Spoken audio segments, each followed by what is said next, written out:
India YouTube channel. तो last time हमने shape बनाई थी ओपन जीएल का यूज करके, जिसके अंदर हमने एक सिंगल लाइन ड्रॉ करी थी। आप वो वाला वीडियो चेक कर सकते हैं सिंगल लाइन का। मैं एक पूरी प्लेलिस्ट बना रहा हूँ इसके लिए ओपन जीएल की, तो आप चेक कर सकते हैं पूरी प्लेलिस्ट ऊपर आई बटन पे क्लिक करके। और आप चेक कर सकते हैं वो वीडियो जो मैंने पहले बनाई थी सिंगल लाइन कैसे ड्रॉ करते हैं, उसमें मैंने समझाया था अलग अलग फंक्शंस कैसे हैं हमारे पास। तो इस बार हम लोग कीबोर्ड का भी यूज करेंगे और ट्राइंगल और स्क्वायर वगैरह कैसे ड्रॉ करते हैं, तो वो फंक्शन और वो प्रोग्राम्स मैं आपको दिखाता हूँ। सो क्लोज करते हैं पहले। ओके,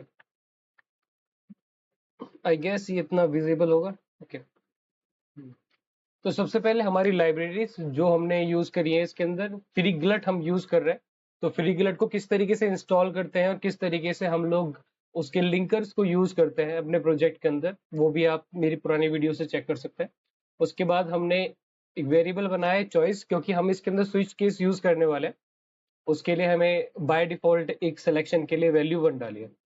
उसमें भी एक इनिट प्रोग्राम था हमारे पास, जो कि इनिशियलाइज करता है पूरी विंडो को पहले किस तरीके से प्रोजेक्शन दिखना चाहिए।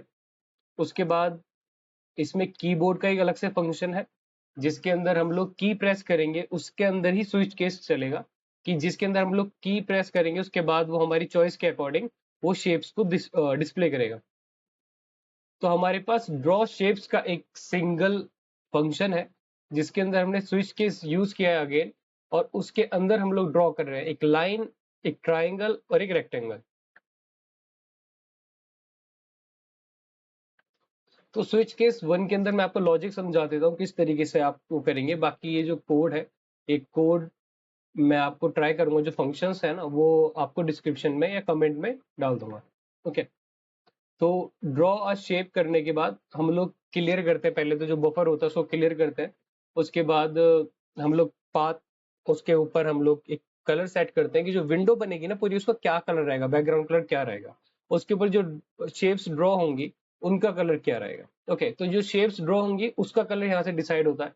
वो कलर इसके बाय डिफॉल्ट फंक्शन के थ्रू हम लोग यूज कर रहे हैं।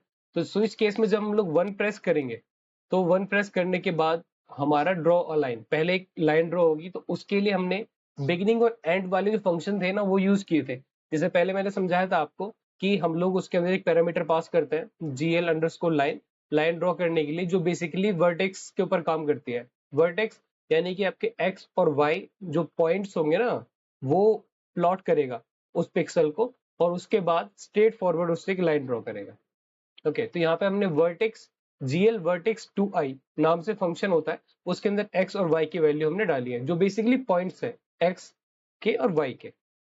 सेम हमने दो वर्टेक्स लिए हैं ताकि हम उस पॉइंट्स को कनेक्ट कर सकें, और एक लूप की तरह काम करता है। बिगनिंग बिगनिंग यानी स्टार्ट होगा, उस पॉइंट से स्टार्ट होगा, उसके बाद वो आगे तक बढ़ेगा। तब जहां पे एंड पॉइंट होंगे यानी दूसरा जो वर्टेक्स होगा उसके जो पॉइंट्स होंगे वहां तक वो जाएगा, उसके बाद वो एंड करेगा लूप में। ठीक है, फिर ब्रेक स्टेटमेंट। उसके बाद हम लोग जब ट्राइंगल ड्रॉ करेंगे तो उसमें 3 वर्टेक्स आएंगे हमारे पास, और तीनों वर्टेक्स को बराबरी जो हमने लाइंस हमने दी है बेसिकली, एक्स वाई का जो पॉइंट है उसके बाद सेकंड पॉइंट उसके बाद थर्ड पॉइंट, उन तीनों को कनेक्ट करेगा और वो फिल कर देगा ऑटोमेटिकली, क्योंकि वो वाई यानी कि एक्स और वाई के प्लेन के अकॉर्डिंग जो भी एरिया होता है ना उसको कलर से फिल कर देता है, जो हम कलर हमने चूज किया था उसके लिए। Same for the rectangle, rectangle में हमारे 4 पॉइंट्स होंगे, यानी कि ए बी सी डी, इस तरीके से एक्स वाई यानी कि x1 y1, x2 y2, x3 y3, x4 y4, उस तरीके से आप चूज कर सकते हैं।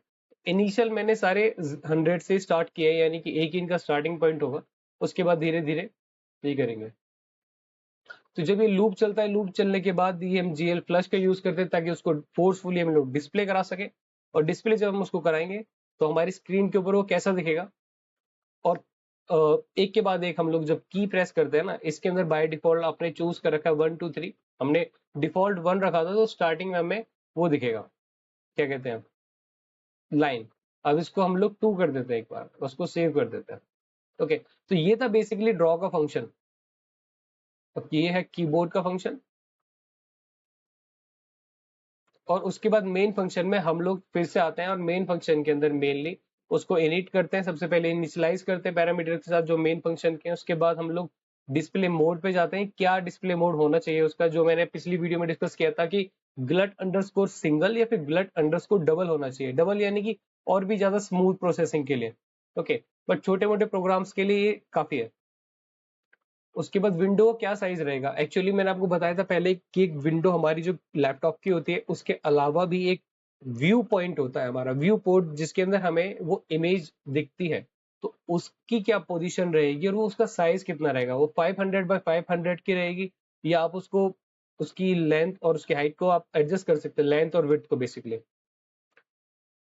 उसके बाद इसकी इनिशियल पोजीशन क्या रहेगी, ये जो उसकी विंडो की इनिशियल पोजीशन है ये आपके लैपटॉप की स्क्रीन के आप मान सकते हैं कि जो आपकी लैपटॉप की स्क्रीन है, जैसे ऊपर आप देख सकते हैं, मैं यहाँ पे एक एनिमेशन बना देता हूँ।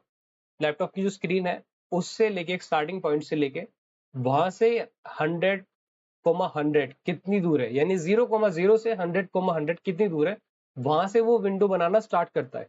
ओके, उसके बाद आप अपनी विंडो का जो नाम है वो डिस्प्ले कर सकते हैं यहाँ पे। Shape selector in open GL आप कुछ भी रख सकते हैं। मैं यहाँ पे ऐड कर देता हूँ MMI या माई मिक्स इंडिया। ओके, और उसके बाद इनिट फंक्शन को कॉल करेंगे, जो हमारा पहला फंक्शन हमने ड्रॉ किया था जो कि विंडो के लिए था। ओके सॉरी, विंडो के लिए था जो कि व्यू पोर्ट के लिए था, है ना। उसके बाद हमारे पास ये हम लोग डिस्प्ले फंक्शन को कॉल करेंगे जिसमें हमारी डिस्प्ले शेप्स आ रही हैं।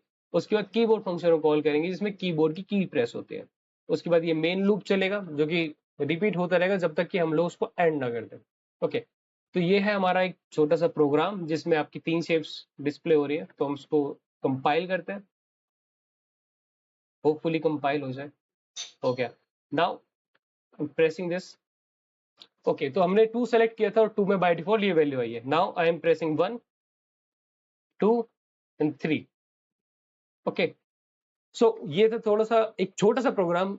अगर आपको कोई डाउट है तो आप कमेंट सेक्शन में डाल सकते हैं, और please do subscribe for the more such this kind of content जिसमें हम लोग कोडिंग करेंगे और नई नई चीजें बनाएंगे। So I will see you in the next video, till then bye bye.